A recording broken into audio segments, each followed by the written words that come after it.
Good morning. Welcome to the Wilson Center. My name is Christian Osterman, and I have the privilege to direct the History and Public Policy program here at the Center. Thank you for joining us today for this panel discussion on the 40th anniversary of the Iran hostage crisis. On November 4th, 1979, 52 American diplomats and citizens were taken hostage by a crowd of Iranian students who had stormed the U.S. Embassy, the combination of worsening relations between this country and Iran in the wake of the Iranian Revolution in February 1979. Even though the crisis ended with the release of the hostages on January 20th, 1981, after an incredible ordeal that lasted some 444 days, it has had a lasting influence on the relationship between the two countries. Images of fanaticized Iranian students breaching the U.S. Embassy, shouting anti-American slogans, detaining embassy officials, and tauntingly burning the American flag traumatized a nation and a presidency. They live on in popular consciousness here with such movies as the 2012 movie Argo, and they continue to weigh on the public discourse. So here today, we want to explore this lasting impact of the hostage crisis a bit further, and we have convened a panel of distinguished experts, which will be moderated by my colleague, Dr. Haleh Esfandiari. Very pleased that the distinguished guests have accepted our invitation. Today's event is being organized by the Center's History and Public Policy program. The program seeks to provide meaningful historical context to public policy issues and debate. As a global leader in uncovering and publicizing policy-relevant archival documentation through its award-winning digital archive, easily accessible to all of you at digitalarchive.org, and you'll see the front page there. The program works with a worldwide network to build next-generation research capacity, foster dialogue on new historical sources and perspectives, and to push for greater archival access and transparency. We have recently launched a new initiative on exploring and documenting the contemporary international history of the Middle East through genuine local and regional sources and perspectives. Someday, we hope to be able to analyze and discuss episodes such as the one we'll be focusing on today, based on Iranian and other archives in the region. Let me also say that the Center's Middle East program has graciously agreed to co-sponsor today's session. I want to thank our speakers and, of course, my colleague Haleh for moderating. Unfortunately, John Limbert, an eyewitness to the hostage ordeal, who had agreed enthusiastically to be here and really wanted to be here, had to cancel at the last moment for a health emergency. We're, of course, sending our best wishes to John for a speedy recovery. I'm grateful for my team for the organization of this event, Cole Faulkner and Anna Kachatrian, two of our talented program interns, and especially my colleague on the history program, Kian Byrne, who took the lead in putting this event together and who spearheads our Middle East initiative. Haleh will introduce our speakers, so let me briefly introduce her, not that she needs an introduction to this group. Dr. Esfandiari is the founding director of the Middle East program and now a public policy fellow at the Wilson Center. In Iran, she worked as a journalist, an academic, and on women's issues. She directed a complex of several museums and cultural centers. Before joining the Wilson Center, she taught Persian language at Princeton. She's the author of Reconstructed Lives, Women and Iranians' Islamic Revolution, and My Prison, My Home, One Woman's Story of Captivity in Iran, based on her own ordeal in Iran on months of imprisonment in Evin prison in 2007. Let me also add that she's an amazing colleague and dear friend who we at the Center have been fortunate to have around. She is a jewel of this institution. She's a sought-after expert on Iran, and I've learned a lot from her as a scholar, public intellectual, a superb program manager, and institution builder, and as a moderator who combines grace with draconian disciplines, and I'm looking at our panelists. So thank you for sharing this event, Haleh. The floor is yours. Thank you very much, Christian. It's an honor to be here with such a distinguished panel. I think some of us in this room remember November 4th, 1979. I must confess, when I saw the pictures of these students climbing up the gate of the American embassy in Tehran, so shortly after the revolution, I thought they have gone completely crazy. What a thing to do, you know. And I thought, okay, they'll go in and they'll go out, and that would be it. And I believe John Limbert, in an interview he gave recently, he said that he thought the students were there to just demonstrate, and so he volunteered to go out and talk to them. And so he walked out, they locked the door behind him, and the next thing he knows, he was blindfolded, and he was taken by the student.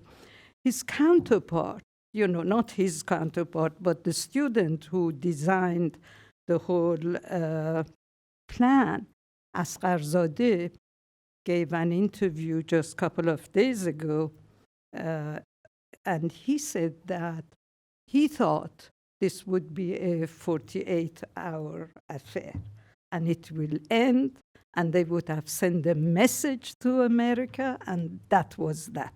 But it wasn't. As Christian said, it lasted 444 days, and just one day, people of Tehran, Iran, heard that the hostages were put in minibuses, sent to the airport, and left the country and freed.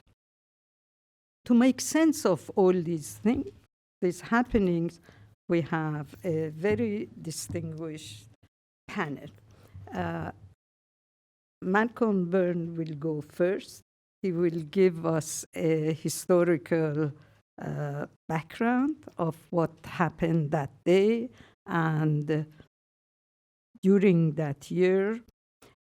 He is, as Christian mentioned, the Deputy Director and Research Director at the National Security Archive. He directs the U.S.-Iran Relation Project, which studies controversial historical events through multinational and multi-archival cooperation. He was a public policy scholar at the Wilson Center, and he's the author of Iran-Contra, Reagan Scandal, and the Unchecked Abuse of Presidential Power. Bruce Riedel is a senior fellow and director of the Brookings Intelligence Project and the senior fellow at the Center of Middle East Policy. He has served under the last 4 presidents to shape U.S. policies towards South Asia and the Middle East. And additionally, he has advised NATO and foreign government on similar issues. He has a number of books. So, Bruce, I picked and choose what to mention one. And he's the author of Kings and Presidents, Saudi Arabia and the US since FDR. I was so intrigued by the title. I read the book. It's fantastic. I recommend it. Finally, Susan Maloney, the Susan Maloney, I always refer to her as, because she's the top expert on Iran, I think not only in this town, but in the country, really. And I have watched her career from day one. So therefore, I think I can say whatever I want to say. And she's the deputy director of the Foreign Policy Program at the Brookings Institution and senior fellow in the Brookings Center of Middle East Policy and the Energy Security and Climate Initiative. She has served on the Secretary of State Policy Planning staff and directed the task forth on U.S. policy towards Iran at the Council on Foreign Relations. She is the author of Iran Political Economy Since the Revolution and Iran Reconsidered the Nuclear Deal and the Quest for a New Moderation. When I saw the word moderation, I thought wishful thinking. Okay, Malcolm, let's start with you. Okay. Well, I have some thanks and an apology. The thanks are to the organizers for including me, Christina and Kian and Chuck and others. And my apology is to all of you for not being John Limbert. I had a reminder of the effect this might have in the elevator when a person who's here in the room and heard in the elevator me saying that John was out because of surgeries. She said, "John Limbert isn't going to be here?" So I hope you don't all feel that way, but obviously I can't fill his shoes, but I can provide, as Haleh has requested, some historical background on this really fascinating and important episode. I'll do this in three small, lightning fast chunks. The historical background, the approximate causes, and also just run through some of the dates of events that happened during this crisis. I also brought some artifacts, some declassified documents, as Christian requested, and I'm always happy to oblige. These may help illustrate some of what I'm going to talk about. And I will just say before we start that I'm sure we all feel the same way, that aside from John, the person who we most miss here is Bill Miller, who played a part in these events and was always a strong supporter of certainly our project at the National Security Archive on Iran. So with that, let me start with the historical background. There are really the three main things that I want to mention. The first is that you have to go back to 1953 to understand the motivation. That is not as straightforward a proposition as you might think. In the good old days, it used to be widely accepted that the CIA and the British were largely responsible for the coup against Mohammad Mossadegh, but there have been some challenges to that thesis of late that basically posit that the CIA had virtually nothing to do with the actual overthrow, that it was really Iranians by themselves. I have some problems with that, but I think you don't need to get into the specifics to recognize that what is important for our purposes is the awareness that Iranians believed that the United States was involved. And in fact, there is very clear evidence that I don't think anybody disputes that at least the U.S. had the intention to overthrow Mossadegh. There's absolutely no question of that. And I do have one item that has always been compelling to me. It is a cable from the U.S. ambassador in Baghdad on the 17th of August, the day after the Shah fled Iran, after the first attempt at the coup failed. And the part that I've highlighted here says, the Shah fled to Baghdad and asked to meet with the ambassador. And the ambassador writes, "I found Shah worn from 3 sleepless nights, puzzled by turn of events, but with no, repeat no, bitterness toward Americans who had urged and planned action. I suggested for his prestige in Iran, he never indicate that any foreigner had had a part in recent events. He agreed." So that to me is fairly compelling. But anyway, the point is, the Iranians have believed for many, many years now that the U.S. was centrally involved, and that was a big part of their motivation. The second event is the 25-year reign of the Shah that followed his reinstatement by the U.S. and Iranian forces.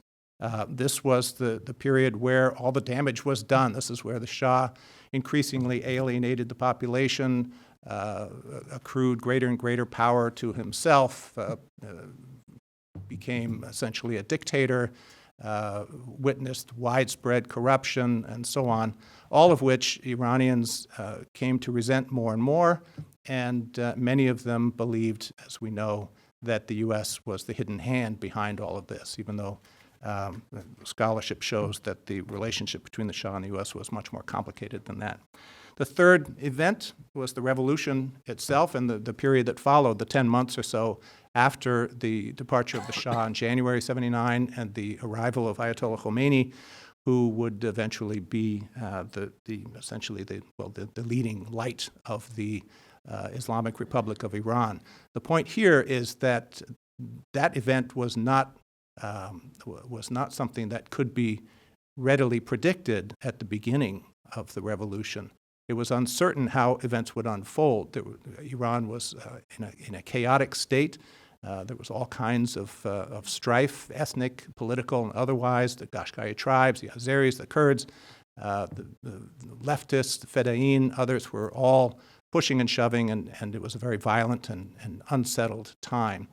And this, I think, played in as well very much to the thinking of the people behind the hostage seizure who wanted to do something to advance their cause.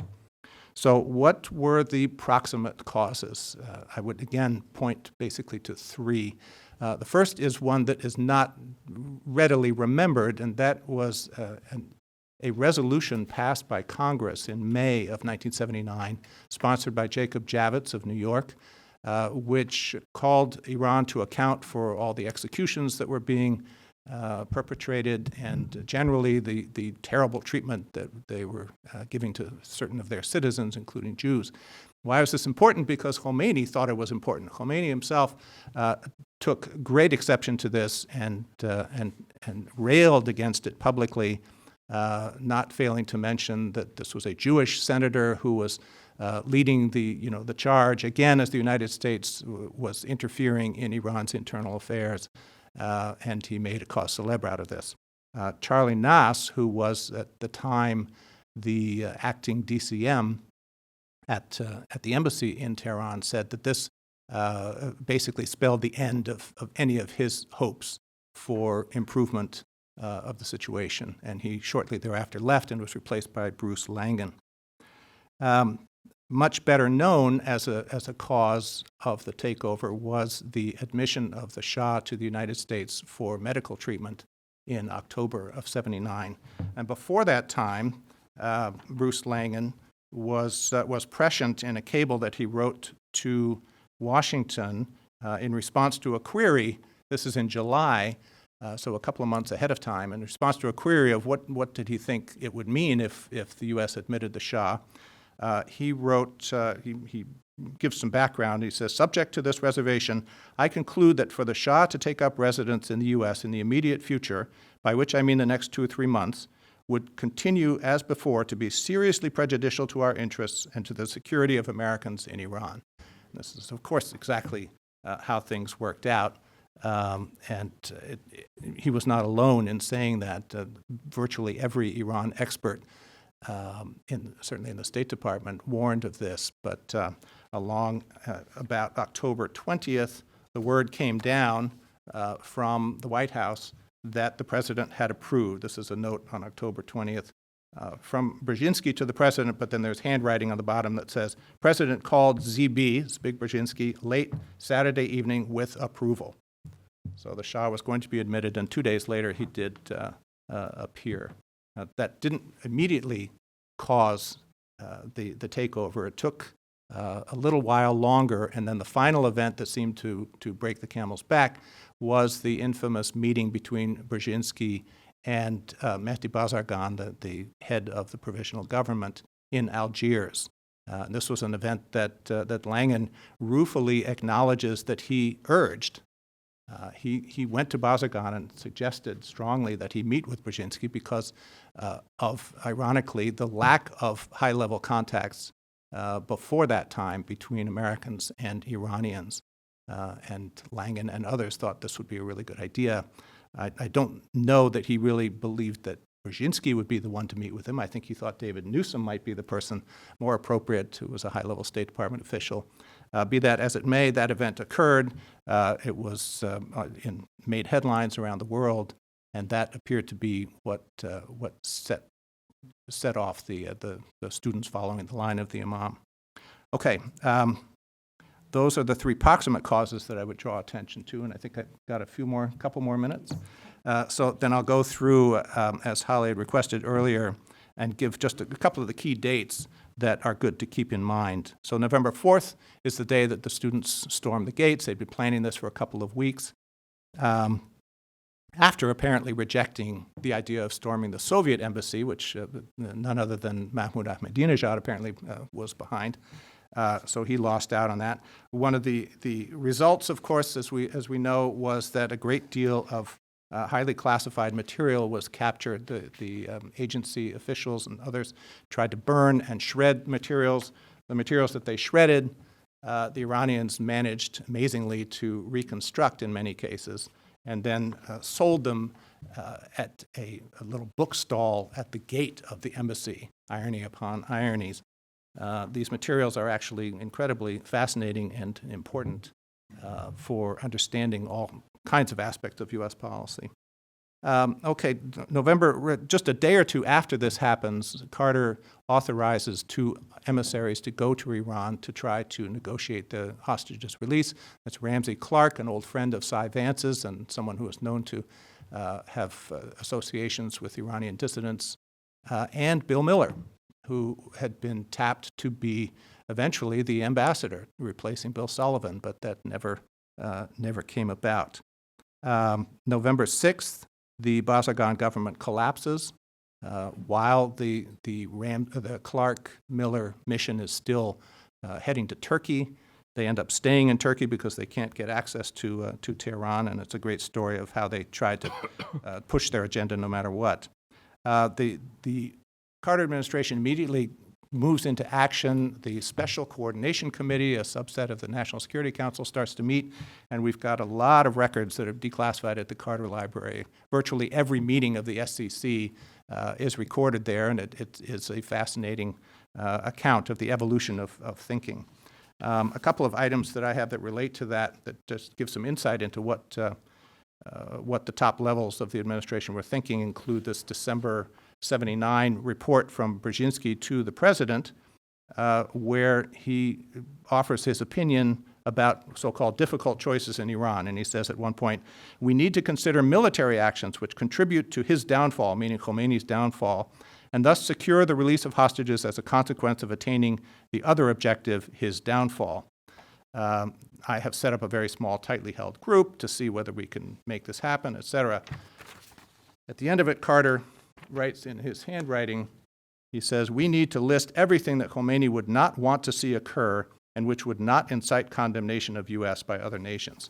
Now, this is a little extreme, what Brzezinski was proposing, and in fact, there's an even more remarkable document that was available in the Carter Library. I have not seen anything like this. It's from Brzezinski to Carter, and it's entitled Black Room Report. And my theory is that this small group, this small, tightly held group that he mentions, is what this black room is. But he starts off saying, we have been examining the situation in Iran from the standpoint of influencing the course of political developments. Goes on to list some thoughts, and he says, are we prepared to accept a commitment to destabilize the situation in Iran and try to replace the present leadership? Carter writes in the margin, not yet.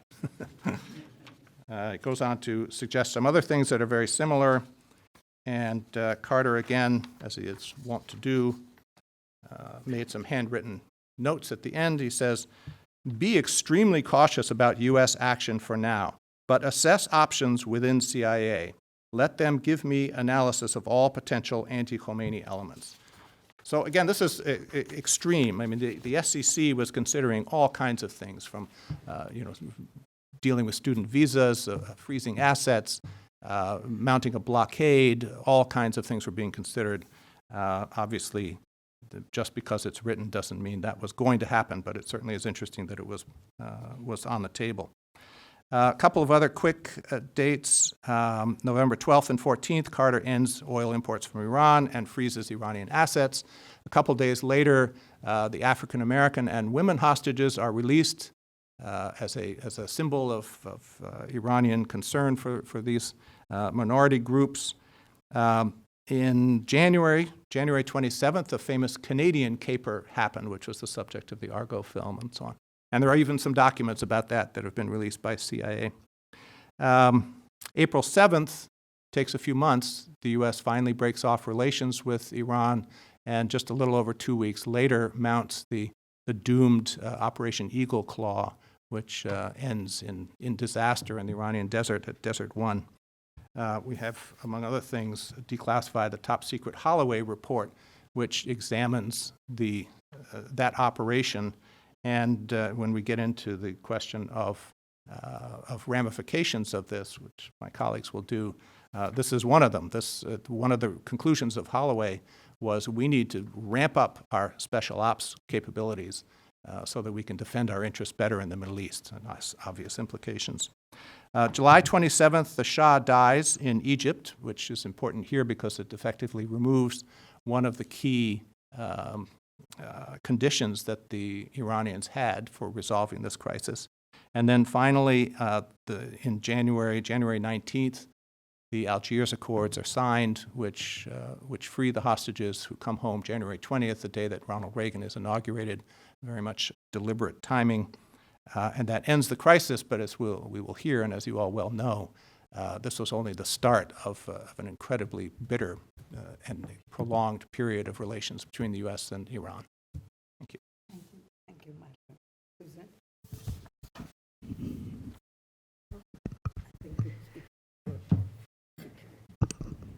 Great. Thank you so much, and thank you especially to Haleh for this incredibly generous, both the opportunity, the incredibly generous introduction, which I will interpret as ta'aruf rather than actual description of my role here or my role in this field. I was one of the great sort of thrills. The first time I ever came to Washington under a professional circumstance was to go to an Iranian studies conference where I saw the greats of the field, Shah and Haleh Esfandiari sitting in the audience, and it was, my career ever since then has had that same sense of thrill to be with people who have not just incredible scholarship on this issue, but also the benefit of firsthand experience during what I think was an incredibly critical juncture in the history of Iran, the history of the region, history of U.S. policy toward the region, increasingly ever more relevant today, I think, this particular episode. I'm going to try to quickly make 4 big points about the impact of the hostage crisis on Iran and on the relationship between Iran, the world, and the United States. The first, as I think many of you already are well aware, is the role of this moment of the seizure of the embassy and the 444-day standoff that followed in consolidating the authority of the clerical elements of the revolutionary coalition. In Iran, among Iranians, or at least among those within the system, the hostage crisis is often described as a second revolution, and I think that's not, if anything, it's an understatement. And to fully appreciate this, especially because we're here among historians, I think it's important to recognize how the revolution transpired, the way it was perceived within Iran as well as from a distance here in Washington. This was a completely unprecedented moment in the sense of the upheaval from the streets leading to the eviction of what appeared to be an impregnable, pro-Western, highly securitized monarchy. This was something that was inconceivable. We've now, of course, lived through a variety of revolutions, including in the Middle East, but of course also in Eastern Europe, Latin America, and elsewhere, that have been primarily driven by people on the streets. But in 1978 and 79, as these events were transpiring, it was inconceivable to almost everyone, including many of those who were part and parcel of the undertaking that led to this outcome, which is to say that it was primarily Ayatollah Khomeini during the run-up to the revolution, during the mobilization on the streets, which was highly coordinated and orchestrated. It was Khomeini who was determined from the outset to make this a revolution rather than a project to try to rein in or impose reforms on the monarchy. And it was Khomeini who drove that train, as Mehdi Bazargan once described it. He was not the driver of the train, but that Ayatollah Khomeini was. And so there was so much political there was so much conflict and competition within the revolutionary coalition. There was such a wide variety of ideological perspectives. There was no clear end state for this effort other than Khomeini's determination to evict the Shah. And of course, as we all know, there was really no consensus about what was intended to follow the monarchy. And so Khomeini's return on February 1st, after the Shah has left the country, leads to this question of what will happen. And there's about a 2-week period or 10-day period celebrated in Iran today as the 10 Days of Dawn, in which there's this uncertainty about whether the reform-oriented prime minister that the Shah had left as a caretaker government would survive, and whether Khomeini would indeed, as certainly everyone in Washington anticipated, return to the seminary and primarily acquit himself, as in some respects, as we've seen Ayatollah Sistani in Iraq since 2003, as an eminence grise, as someone who is highly influential, but not someone who is involved in the day-to-day affairs of government. That, from the start, I would argue, was never going to be the case.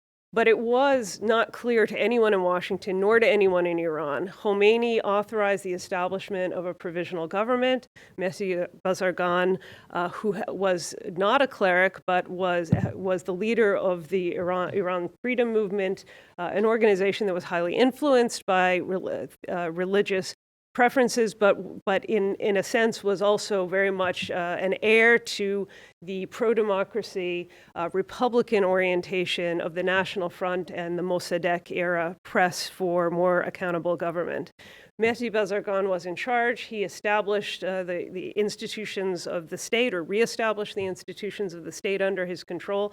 But throughout this period between February and August, there is a competition for authority, and there is the establishment of, or the perpetuation of, the revolutionary organs that had been set up to try to coordinate the mobilization on the streets against the Shah.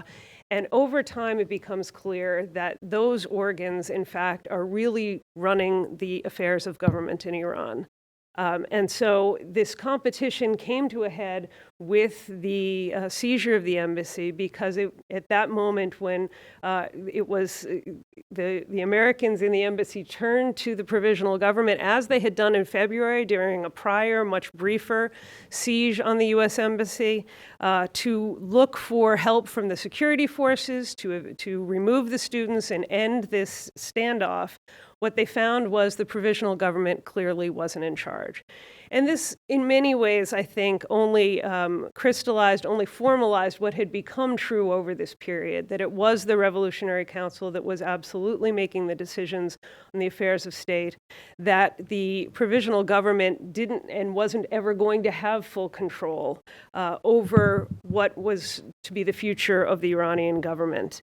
And by forcing the provisional government, Mehdi Bazargan and his ministers, to resign from their posts, this moment, the seizure of the embassy, enabled Khomeini to really take the reins of government in a much more formal way, spearhead, again, what was already underway, the revision of the draft constitution away from a truly representative government toward something that created, and as we now have seen for 40 years, the office of the supreme leader, and a set of institutions that had no popular basis and had no accountability in terms of elections. In terms of this moment, the way that it played out in Iran, I think what's important is that it amplified the sense of siege that was already felt by Iranians. As Malcolm suggested, this was a time of tremendous tumult in Iran. There was upheaval throughout the country. The revolution wasn't a sort of one-day affair where it was over. Certainly those of us sitting in Washington often watch these things, and we assume that once the former government leaves and once a new government is established, that the revolution is done. That was not the case for Iranians. There were fights going on, even on a neighborhood-by-neighborhood basis, as local leaders sought to assert their authority as elements of the revolutionary coalition, this diverse group that included Marxists, included religious extremists, included those who sought to create a more democratic representative government in Iran, and many others, really jockeyed for power. And so you have this sense of tumult, you have this sense of uncertainty, and then to have what was seen as the most powerful government in the world, the institution, its presence in Tehran, overtaken not just by anyone, but by young students who themselves were infused with revolutionary fervor and excited and hoping to see a different outcome. If you read the memoirs of some of the students and some of the commentaries of the students, they're, of course, now, even more than me, middle-aged and have had many opportunities to look back on this episode. They do express what Malcolm suggested, was that there was this deep paranoia and concern that there was a plot from the United States to find a way to reinstate the Shah. They were watching very closely, of course, the contacts between the American government and elements of the Provisional Government. And rather than seeing this as a reassuring gesture, which is, of course, what was intended from those here in Washington, trying to find some way to preserve a relationship, they didn't want that relationship preserved. And so they were determined to find a way to create a full and permanent breach between Iran and the United States to ensure that the revolution couldn't be disrupted, to ensure that its intent couldn't be subverted by the machinations of American imperialists. And so this was very much what they had in mind. There is an interesting sort of historical debate going on now. There's a wonderful book by Mohammed Tabar of Texas A&M on this period. There are a couple of other books forthcoming. And there are some indications that, in fact, Khomeini had some advance warning of this episode. The standard interpretation is that he was unaware, but that he basically made the most of the moment. And we know Khomeini, certainly over the course of the rest of his time as leader of the Islamic Republic, was highly opportunistic. But there is at least some suggestion that he had advance warning and was able to take advantage of this in the way that he did to press for not just the removal of the vestiges of secular authority, but also to use this in a way to cement the kind of ideological fervor of the population. Because in his remarks about when he actually announced that, in fact, this would be this was approved by the leadership, he described this very much as his decision on the basis of the overwhelming popularity of this act among the Iranian masses. And so what that did was effectively to, if not criminalize, at least deter dissent from the decision, because he's described this as something that he has embraced and that the masses have embraced. And so if you're a political leader in Iran, whether you're a Marxist or a Democrat or someone from another perspective, if you seek to press back on this, that you are then speaking out against those who, both from the leadership and from the population. And so it became very difficult to oppose the decision, at least from the outset, from within. And it enabled Khomeini to marginalize not just those in power, not just the provisional government, but also other contenders for ideological authority. Most notably, Ayatollah Shariat Madari, who was a senior Ayatollah, someone who dissented from the concept of velayat-e faqih, the ideology of the Islamic Republic. The hostage crisis also transformed Iran's place in the world. It created this breach between the United States and Iran. It also created the sense that this conviction that Iran was in fact prepared to take extreme measures to embrace unconventional foreign policy in order to advance its interests in the world. And of course, this also coincided with the development of institutions within Iran that were intended to foment subversion among all of its neighbors and try to export the revolution. For Khomeini and for many of those within Iran, this reinforced, the episode itself reinforced the sense that the United States is now on its last legs. It's a waning empire. The phrase, America cannot do a damn thing, was the phrase that was painted on the walls in front of the embassy. I believe they were recently cleaned and repainted, apparently in preparation for not just the annual commemoration, which will take place over the next few days in Tehran, but also for a new movie that the Iranians are producing, just to one-up Argo. From the perspective of the Iranian leadership, this really did demonstrate that Iran was not going to be a compliant proxy, as one of the new leaders said. For the Americans, of course, what this did was to reinforce that we are a more limited power than we have often perceived. And this, of course, at the time that this was all transpiring under the Carter presidency, the sense of futility and frustration that here are Americans whose lives are in danger, and there's not, as Khomeini said, a damn thing that we can do about it. Just a couple of final points. I think this is such a fascinating, important episode to study if you want to understand both the trajectory of American policy, its impact on Iran. The very first thing that happened when this special coordinating committee was established, and the day after the initial seizure of the embassy, was a decision that we needed to use both pressure and persuasion, or as it would later be described, carrot and stick, to try to influence Iran. But ultimately, in part because of the concerns that Malcolm noted about Carter's fears of moving too fast or too far, the use of economic sanctions was first deployed against Iran in early November 1979, and it was deployed in probably one of the most effective periods up until the nuclear crisis that we ever saw again, because the seizure of Iran's assets in U.S. banks, and not just in U.S. banks here, but in U.S. banks abroad, really did create constraints for the Iranian government and really did help drive an end to the crisis. It also had a massive impact and a formative impact on Iran's economy, because what it meant was that the economy turned inward, that Iran sought not to engage economically abroad, but to rely on its own capabilities. And that is something that we hear even to this day in the themes of resistance economy and the idea that sanctions can in fact be a blessing. The negotiations, if you want to think about how the nuclear crisis or the situation that we're in today with Iran might lead itself to some better conclusion, it's important. I think it's very useful to study the negotiations that took place over the course of the 444 days, the multiplicity of interlocutors, both from the United States and, of course, a variety of fascinating international characters, the essential role of the Algerians in the final stage as a mediator, but also the perpetuation of the crisis beyond its useful life. The Iranian parliament set conditions for the end of the crisis in September of 1980.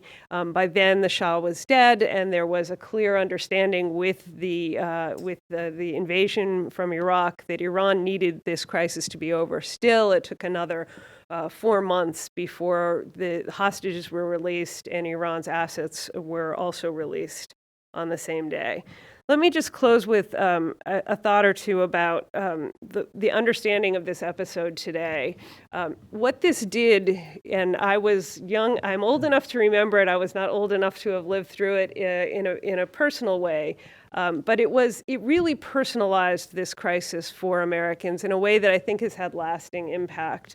Every American understood that this was a siege. It was on the daily television. It birthed the idea of a nightly news talk show, which eventually became Nightline.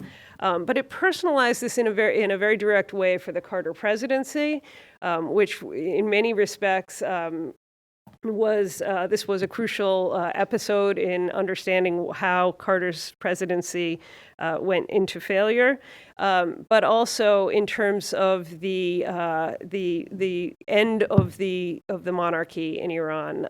There was a quote that I have preserved from the leader of Panama, which is one of the places that the Shah eventually, when he went into his Flying Dutchman mode, was forced to travel in his final dying days. And the leader of Panama commented that, imagine that, 2,500 years of Persian Empire reduced to 10 people and 2 dogs. It's easy to, I think, find this humorous today, but I think the kind of humiliation that this episode represented for all those who had invested themselves in not the kind of glory of the Shah, but the hope that the monarchy could bring about a better life for Iranians, for all those who invested themselves in the hope that the revolution would bring about a better life for Iranians. This episode had very direct and personal consequences for all those involved, and I think in that respect, it's important to reflect back on and also to consider how we move forward with Iran today. Thanks. Thank you. Thank you very much. Bruce? Oh, okay. Thank you very much. Thank you for inviting me. And I'm delighted to be here with my two colleagues and friends. Let me begin where Suzanne ended with a personal note. In October of 1978, I was a quite young analyst at the Central Intelligence Agency, and I was reassigned on very short notice from the Syrian desk to the Iran desk. The two analysts who had previously been on the desk were taken out to the helicopter pad and executed. No, I didn't happen. We're not that black deep state. I was on the account through the end of the hostage crisis, so I have very strong feelings about it. This was a critical turning point in U.S. views, especially towards Iran, but I would say even more broadly towards Islam in general and the Middle East in general as well. Iran became the boogeyman of American foreign policy, and I would argue remains the boogeyman of American foreign policy 40 years over. It became a dominant issue in American politics. Few foreign policy issues resonate in the American domestic electoral calendars. Iran is one of the few issues that has resonated more than once, and certainly resonated very, very powerfully in the 1980 election. Demonization of Iran became easy. First of all, the Iranians did a lot of things that were wrong. Keeping American diplomats hostage for 444 days was a clear violation of international rules of behavior.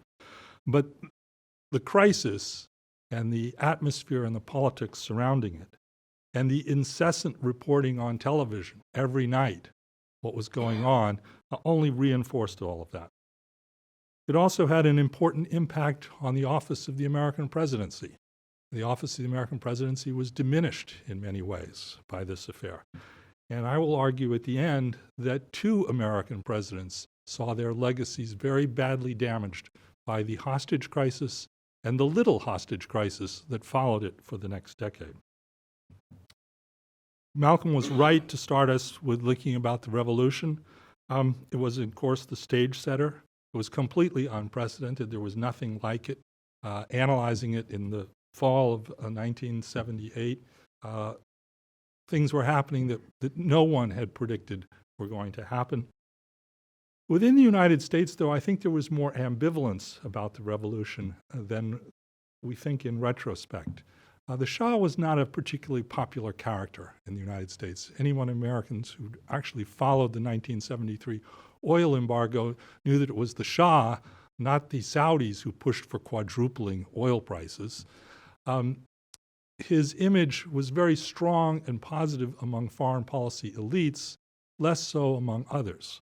But the number one American reaction, I think, to the revolution in 1978 was a sense of mystery. Who are these people? What is an Ayatollah? What does an Ayatollah do? What is Velayat Faqih? What do all these things mean? What is Shi'ism? What is this policy, this religious holiday of Ashura and people going around flagellating themselves? All of these things, for most Americans, I would say 99% of Americans, were eye-opening. They'd never seen anything like this. This all increased the sense of drama and attention that was being focused on Iran. The hostage-taking created a wave of unambiguity. Iran was no longer a mysterious force, it was an evil force. There was almost unanimous anger and frustration vented against the Iranians. It's important to remember that the hostage crisis took place at a time when not only were the American hostages taken, but we had several other very significant events, the siege of Mecca in Saudi Arabia, the attack on the American embassy in Islamabad, all of which added to the sense that this was an epical event, a very important event. Much of that frustration focused on the president, James Carter. It's deeply ironic because we now know from Hamilton Jordan's memoirs and others that Jimmy Carter from the beginning expected that the embassy was going to be taken over if the Shah was brought into the United States. And that as he was pressed by his advisors and by outsiders like Henry Kissinger and the Rockefellers to let the Shah come in, he kept asking his advisors, okay, and when they take the embassy, what am I going to do? What options will I have? And the answers they came back to him was, you don't have any good options. The Iranians were right. That's the significant point of this. The slogan on the wall, there isn't anything you can do about it, was very much correct. It was a evidence of the impotence of the United States of America, because the bar for success that Carter staged and that every American expected would be staged was that the hostages be brought home, all of them alive and well, that we weren't going to lose any hostages in the process. If that's the bar you set, then you needed to persuade the Iranians to hand them over.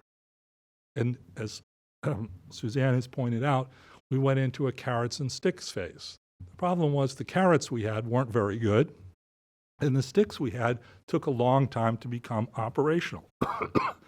Diplomatic isolation, economic sanctions, things like that will work, but it might take 444 days. It might have taken longer. We were really prisoners of the political process that Suzanne described going on in Iran. And we had very, very little impact on that process. And in fact, we had only, I would say, some insight into what was going on. We didn't understand that process any more than many Iranians understood what that process was going on. Carter, in short, found himself in a position where the American people were clamoring for action, and there was very, very little action he could take. It's also important to remember in retrospect that the Cold War hung over all of this, and that every conversation about American options in Iran always came back to a Russian angle. So, for example, if you wanted to talk about destabilizing the regime, the immediate question would come up, well, who can benefit from that? And here, the paranoid fear of the Tudeh Communist Party in Iran was always on the table. In the 1980s, Americans may not have understood what an Ayatollah was, but they certainly understood what a communist was. And they certainly understood that the Russians would be supporting any communist party. There were also, in the summer of 1980, very disturbing intelligence reports about the Soviets practicing an invasion of Iran. And of course, that came in the wake of the Soviet invasion of Afghanistan in December of 1979. So no one in the intelligence community was going to dismiss the possibility that the Soviets were seriously considering an invasion of Iran. At the CIA, our job is not to recommend proposals, but our job is, as Malcolm's documents laid out, to analyze the pros and cons of all options. And the cons were obvious on all of them and, frankly, overwhelming. As a consequence, Jimmy Carter became perceived to be irrelevant, incapable. When he did carry out the hostage rescue mission, of course, that only underscored it. The hostage rescue mission, in my judgment, never had one chance in 1,000 of succeeding. In fact, in many ways, it was better that it failed at Desert One than if it had catastrophically failed in downtown Tehran. But it showed the desperation of the United States government, that it was willing to embark upon such a high-risk, low probability of success mission in order to get the hostages out. One of the other consequences, of course, of the hostage crisis was the Iran-Iraq War. the longest and bloodiest conventional war in the world since Korean War. Saddam Hussein rightly concluded in the summer of 1980 that the United States wouldn't stop an Iraqi invasion and that the United Nations wouldn't even condemn it. And he was right. Here was a clear breach of international agreements, a country invading, crossing the border and invading and seizing territory from another, and the United Nations Security Council didn't even meet to discuss it for several weeks afterwards. This, of course, leads in the long run to the U.S. tilting towards Iraq and the U.S.-Iran undeclared naval war in 1988. For Iranians, all of this indicated that the United States was indeed the enemy, and it became just as easy to demonize America in Iran as it was to demonize Iran in the United States. Despite his obsession with Iran, I think it should be noted that Jimmy Carter did continue to pursue quite vigorous foreign policies in other areas. The one that I would just highlight for a minute was the response to the Soviet invasion of Afghanistan. The public response, the Carter Doctrine, was the first statement by an American president that the Persian Gulf in particular was a vital national security interest of the United States, and the United States would use force in order to protect it. It also led to the creation of what we now call CENTCOM. Behind the scenes, Jimmy Carter very, very quickly, and really it's a matter of a week or so, put together the alliance of the United States, Saudi Arabia, and Pakistan that would go on to support the Mujahideen. Within less than a month, first arms shipments were arriving in Karachi to go to the Mujahideen. Other countries were rapidly brought into the loop. China as a source of arms, Egypt, the United Kingdom as a source of advisors with boots on the ground inside Afghanistan, something no American did during the war. But all of this was behind the scenes. All of it was covert, and Jimmy Carter got very, very little credit for it. He couldn't even write about it in his memoirs because it was still a classified project when he wrote his memoirs. The Reagan administration inherited this policy, and for its first year did virtually nothing, first term did virtually nothing to it. It's only in the second term of the Reagan administration that the policies were ranked up. So let me conclude by turning to Reagan. Reagan very much knew that he owed his electoral victory in November 1980 to the unpopularity of Jimmy Carter, and he had exploited that. They had deliberately put out the image that they had a plan, that they were going to do something drastic. Once the Reagan team was elected, we immediately at the CIA got access to them, and of course we were about to get his campaign advisor, Bill Casey, as our new director. I can tell you, having seen all the documents that they prepared leading up to inauguration date, they didn't have a plan either. There was nothing in the works that was going to dramatically change the situation. So I think that Ronald Reagan thanked his lucky stars that on the day he came in, Jimmy Carter got to fly to Frankfurt and welcome the hostages home. But he then suffered from his own slow burning, much smaller, much less dramatic in many ways, but nonetheless very real hostage crisis after the Israeli invasion of Lebanon, and Iran's arm, Hezbollah, began taking hostages. I can tell you that in the mid-1980s, I was working on the Syria-Lebanon desk again. Every day we got requests from Reagan and Casey.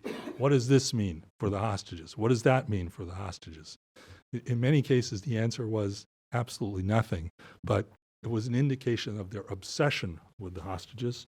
That obsession, of course, led them in the end to turn to the policy of arms for hostages, a really brilliant idea given to them by the Israelis.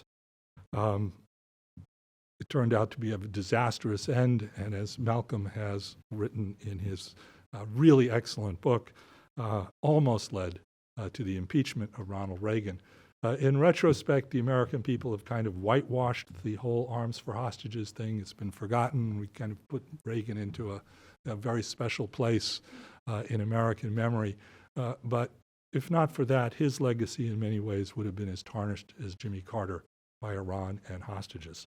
But looking ahead, there's no likelihood that I can see on the horizon of the stain of the hostage crisis and the impact of the hostage crisis being removed from U.S.-Iranian relations, since relations now, in my judgment, are heading in a perilous way.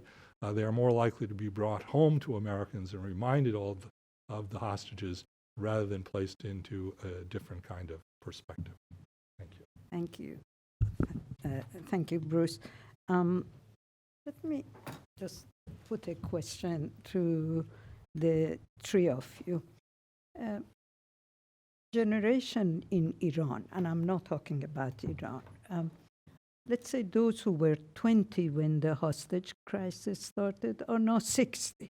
Okay, so they have gone through the war, they have gone through all these American sanctions, hardship, and so on. And you don't hear from them even the history of the hostage crisis.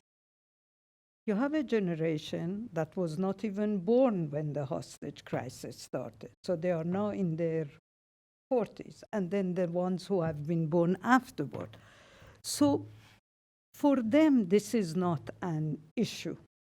What does it take for the United States to not to forget this or forgive this or not make it an issue, and to have a kind of rapprochement between the two countries?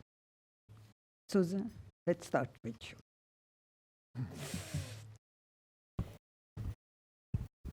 I think that it's a very difficult question to answer. That was the purpose. You asked the toughest questions.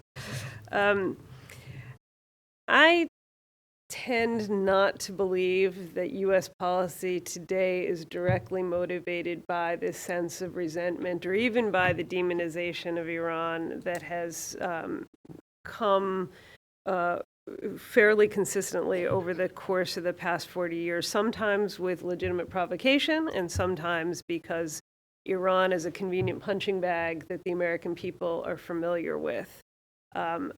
I don't see the question of the hostage crisis itself looming quite so large in the imaginations of current American policymakers, except insofar as it is related to what is seen, I think, as a fairly consistent thread of Iranian policy. This readiness to take any means necessary, this capacity to target individuals, as you personally have experienced, to try to pursue the aims of the state, or simply because there is an unwillingness or an inability to get control of some of the elements of the system that have thuggish authority, and to actually impose order on that system itself. And so I think that's the importance of the hostage crisis today for American policymakers, this sense that Iran doesn't consider itself to be bound by diplomatic protocol or international law, that it will abuse individuals, that it will target American servicemen in Iraq simply to pursue aims of disruption rather than constructive advancement of its own national interest. And I think until and unless you actually see Iran begin to shed some of those types of policies and take responsibility for them. One of the things that struck me and continues to strike me is that, Iran will celebrate and commemorate the anniversary of the embassy seizure as it does every year. Flags will be burnt, American politicians' photos will be stepped upon. But for Iranians, this really is dusty old history. It's sort of a bad thing that happened, but it was a bad thing after a lot of bad American things. And so why do you even care about it? Why is it even significant?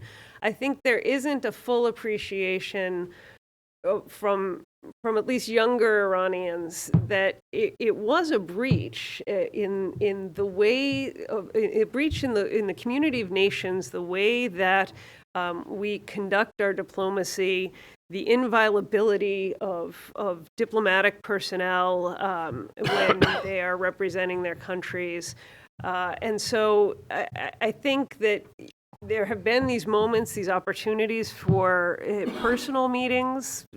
John Limbert himself, I think, has participated with some of those from Iran who are involved with the embassy seizure. And I think there has been some stock taking. But even the regret that was expressed by former President Khatami for this episode is always tinged with this sense of justification, that it was an injustice, but it was a culmination of American injustices. And I think that there will be some need for accountability, or at least for an appreciation of the consequences. And that's one of the things. I'll read just one other quote and then I'll stop. But Richard Moorfield, who was one of the hostages, reports himself as having said to Masumeh Ebtekar, who was the spokesperson for the hostages, that, as he was about to be released, you were the first social revolution in history that didn't have to compromise from the very first moment. You had resources, you had money. When you took over, you had all the money you needed to make Iran anything you wanted to make. Anything was possible, and you threw it all away as a result of this episode. And I think that recognition isn't. I haven't seen that from Iranians, at least not expressed publicly. I think your question illustrates one of the great paradoxes of American policy about Iran. Successive American administrations have identified Iran as our regional foe and have called for isolation, called for economic sanctions to a greater or lesser extent. At the same time, I'd say every American president, with the possible exception of George W. Bush, has also secretly longed to be the man who reopened the relationship with Iran. That is the surest path to a Nobel Peace Prize that you could ever imagine. It was certainly true of Reagan. That was the whole ridiculousness of the cake and everything, was to reopen that relationship, in addition to getting the hostages out. It was certainly George H.W. Bush with the whole policy of, extended hand, all that rhetoric, which was undermined by the second, smaller hostage crisis, but nonetheless very real. It was certainly Bill Clinton's policy. We ran around the General Assembly in end of 1999 or 2000, desperately hoping to have Khatami and Bill Clinton bump into each other. It was even seriously considered dumping coffee on Khatami in order to make an opportunity. Thank God that we didn't do that idea. W, ironically, was probably in the best case to make the rapprochement and seemingly thought about it briefly before, of course, his Axis of Evil speech. I think it's safe to say that Obama saw this as his path to the Nobel Peace Prize. Of course, he got the Nobel Peace Prize almost before he was inaugurated. He didn't need it, but he still pursued it. I think that JCPOA would be regarded by President Obama as not just an Iran nuclear deal, but as the stepping stone to a much broader rapprochement, even though the administration consistently said, no, just judge it on its merits. And our current president, despite his rhetoric about getting tough on Iran, also, to me, shows a fascination of a photo op, and hopeful that will gain him stature. I think the Iranians have drawn the line at a photo op. They might be willing to do a lot of other things, but the photo op is the last thing that they're likely to do. It's a paradox. What it says to me is that American political leaders would be open to finding a way out, but it's a perilous trip. There are a lot of problems. There are a lot of impediments in the way here, and one of them is what Suzanne referred to, which is some measure of accountability.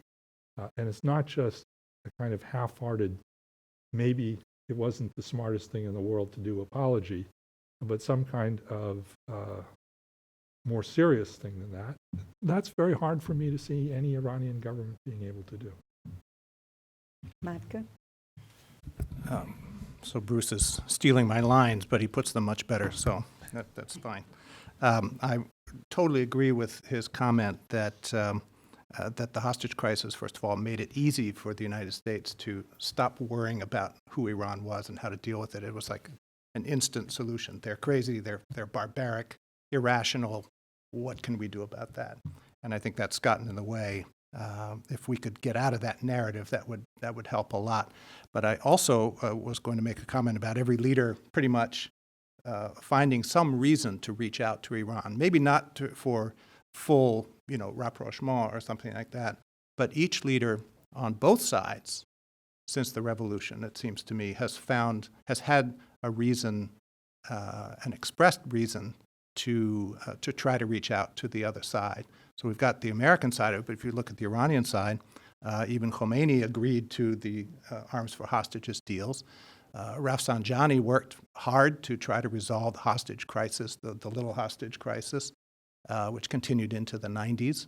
And through his ambassador to Bonn, Mousavian, tried to create the environment for improved relations with the West in general. Even Khamenei agreed to some of these steps, even though he regularly spouts the opposite idea. And of course, even Ahmadinejad with his letters to American presidents. So on both sides, there has been a string of attempts to reach out. And that suggests to me, to answer your question, that what's required for something, an improvement to take place, is the discovery of mutual need, satisfying mutual needs. They don't even have to be the same needs. The Iranians and the Americans had different ideas of what they could get out of Iran-Contra. The JCPOA is an example of perceived needs being met by this interaction. So if that can occur, and if the environment is in place where the stakes for failure are not so high, and they're always higher in Iran than they are in the United States, but if that kind of conducive environment can come about, then I think there are possibilities. We're opening the floor to your questions. Yes, the gentleman in the back. Can you, here. I have a question for Mr. Byrne. You mentioned the film Argo. Do you consider that film accurate? The countries involved are accurate. The dates are accurate. There was a lot of license taken. The political implications are representations in the film. Oh, I mean, there's a lot that they took a lot of leeway on. There's no question about it. It's fiction. Hmm? It's fiction. What do you see as the message of Argo? Oh boy, is that talking about here? was it that the U.S. was involved in? Yes, there is that controversy. I don't want to get too deep into the critique of a Hollywood production, but there I know there has been some dispute over who was involved there, and it's the same kind of thing that comes up with 1953 with every one of these issues. Who takes credit? Who takes blame? There are, in fact, documents that show, contrary to the claims of some Canadians that the CIA had nothing to do with it, that in fact they did have a fair amount to do with it, this notion of creating this fake production company and using that as an excuse to go into Iran. It is something that shows up in the declassified documents. Mr. Rydell? I'm sorry. We'll go around. We'll get back to you again. Next question. Yes, please. Can you? I'd be curious as to thinking of the MEK and going back to the hostage crisis and the students that participated in that crisis, and then how the crisis was used to consolidate power, and the Islamic Marxists essentially partnering with the religious types to bring down the Shah. Has there been much study of the MEK today? You know, we have the current John Bolton and, you know, other people have supported the MEK or taken money from them. Can you connect the MEK with having lost out in the competition for control of that after the Bazargan government? Did the MEK kind of help bring down the Bazargan government and then lose out to the religious types? Suzanne? Suzanne. Sure. You know, I think it's fair to look at the end of to look at the start of the hostage crisis as the end of the moment in which the nationalists within the revolutionary coalition had a conceivable path forward, if not even a prospect of some ascendancy within the coalition. And that by forcing them out, the primary cleavage within the revolutionary coalition became between the Islamists and particularly the Khomeini version of Islamist government and the MEK and the other Marxists that were part of the coalition. There were, of course, those from the Tudeh. There were a variety of different groups that were involved. So I think it's important not to isolate particular organizations per se. I think it's also, you know, and then of course the full reckoning between the Islamists and the Mujahideen doesn't come until the end of the Bani Sadr government. Bani Sadr having taken over the presidency and then being forced into being impeached, forced into exile. And the violence that then followed, again, this is an element of the Iranian revolutionary story that we often tend to gloss over, both because of historical distance and because of the distance here in Washington. The degree of violence that continued within the leadership, including the terrorist attacks against the parliament, against the assassination of the president. And this is, of course, not ancient history to the current leadership of the Islamic Republic. Khamenei lost the use of one hand in one of the attacks. Rafsanjani, who's of course now dead, but had been himself targeted, shot at. And so, you know, this sort of the degree to which the competition for power during the first several years of the Islamic Republic was really a full-fledged civil war within the political establishment and in various parts of the country where full control was not reestablished immediately. The role of the Mujahideen al-Khalq today, since it moved into exile in 1981, aligned itself for at least the first 20 years with Saddam Hussein, and fought on behalf of Saddam Hussein during the Iran-Iraq War.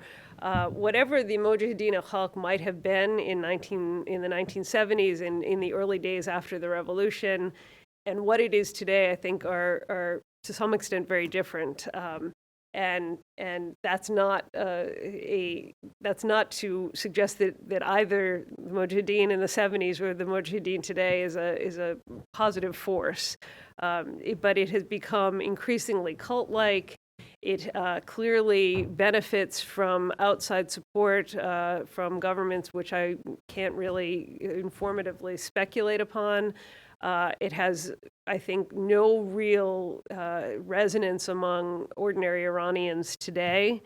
And so it is a strange cult-like front for the interests of foreign powers. And it's a travesty that American politicians from both sides of the political aisle have used it as a cash cow for their own personal advancement. Thank you. Yes. Can you wait for them? Yes. Excuse me. Larry Altman, Wilson Center. What could Carter have done to avoid admitting the Shah to the U.S. when he did? And if he hadn't admitted him, what do you think might have happened? I'm sure there are hospitals in places that could have treated him just as well as in the United States. So it wasn't a question of medical care.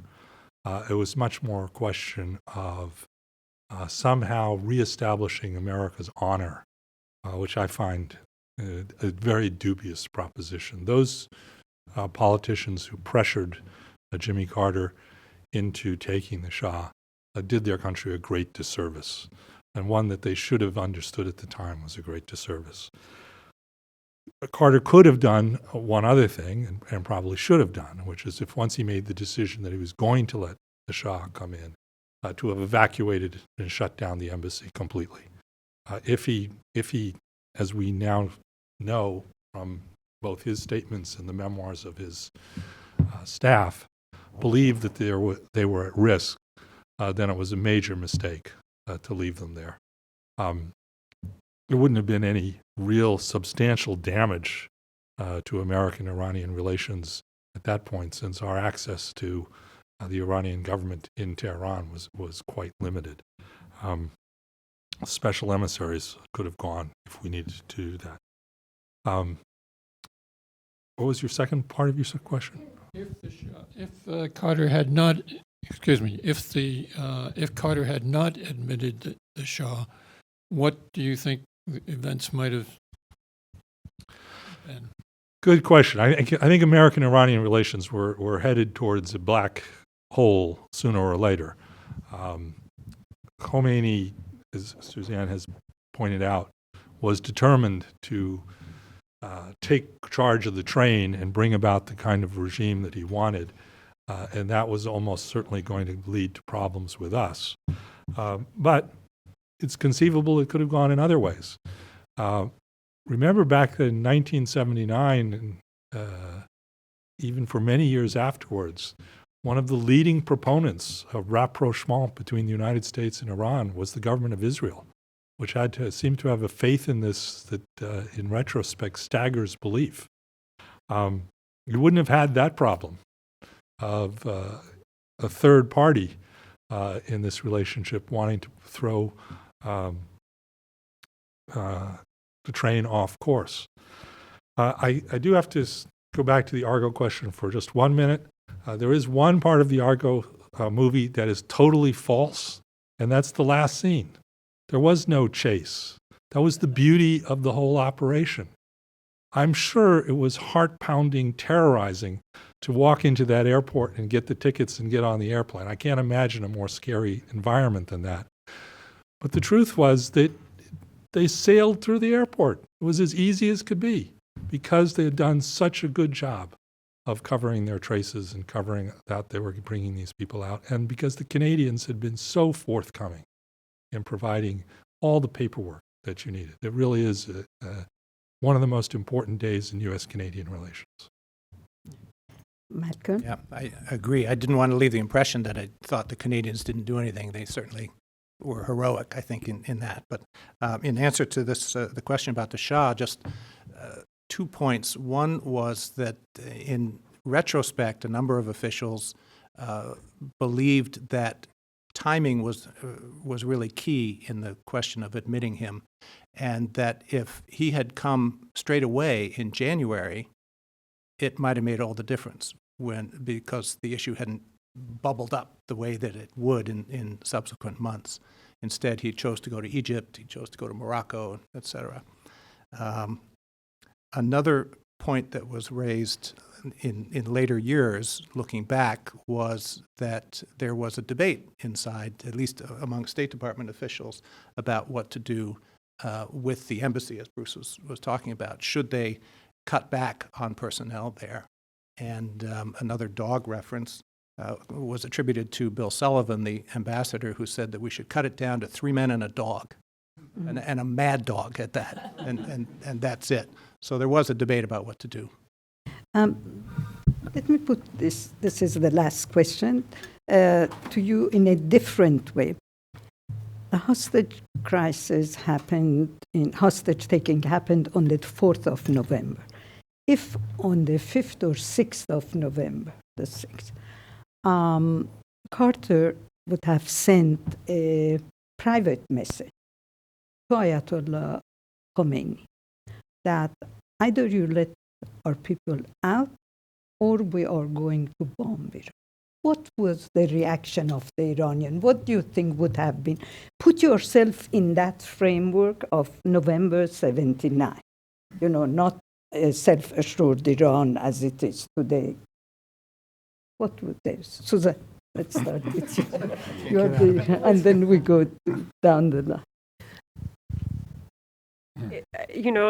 It's hypothetical. Again, you asked the toughest questions. I don't know. I think if there had been a decisive response from the United States before the crisis took on a life of its own and before it had become clear to Khomeini and others that it had a real political utility for them in terms of consolidating their authority, there might have been, we can speculate that Iran, when faced with overwhelming force, might have sought to preserve its gains and avoid massive destruction. I do think, the question itself gets to the dilemma that Bruce and Malcolm described with this debate within the administration, which was in many ways a legacy of the debate that had been going on since the crisis, since the revolution began to get underway in Iran, is what should we do about this? And Brzezinski always favoring a tougher approach at different points in time, looking to find ways to try to subvert the revolution, and then looking for ways to try to push back forcefully. Vance and others within the administration concerned about the use of American power and the implications for America's interests in the country before the revolution, concerned about the fate and life of the hostages. And so you have, one of the important aspects of this whole period, I think, is the lack of consensus at the very top of the American bureaucracy on how to handle the problem of Iran. And here we are 40 years later, I think we still have a lack of consensus. Bruce?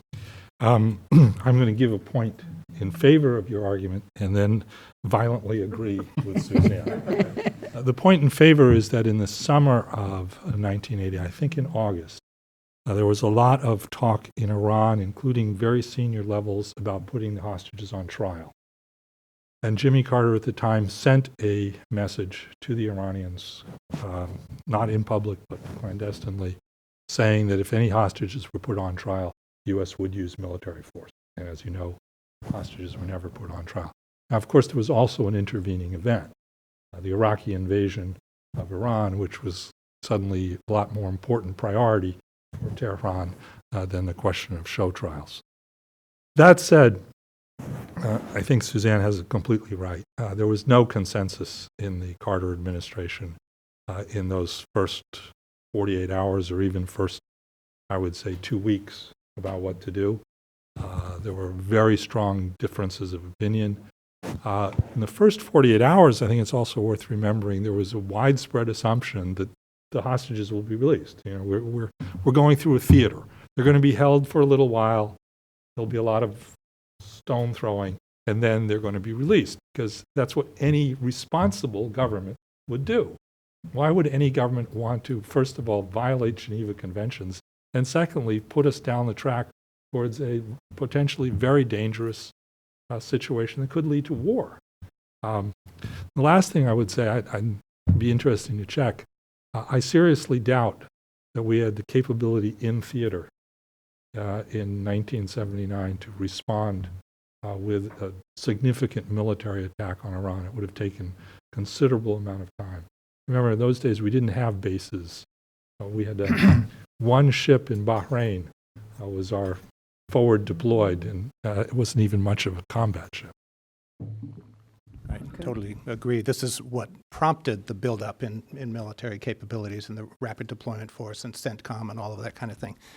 There also was an even more powerful force at work that would have prevented anything like this bubbling to the surface, which was the U.S. bureaucracy.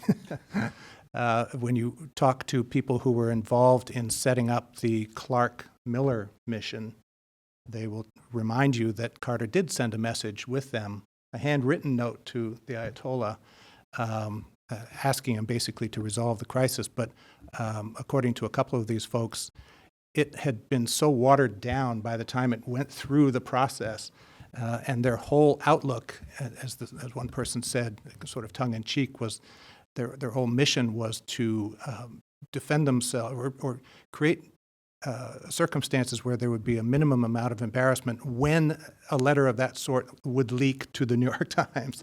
It was assumed that these things would leak, so there was no real chance. I know you're not being realistic about this, but I just think there was no real reality there, no real chance that anything like that would ever reach a decision point. Thank you very much. Let's give a hand of applause for our panel. Thank you for coming. I hope I didn't.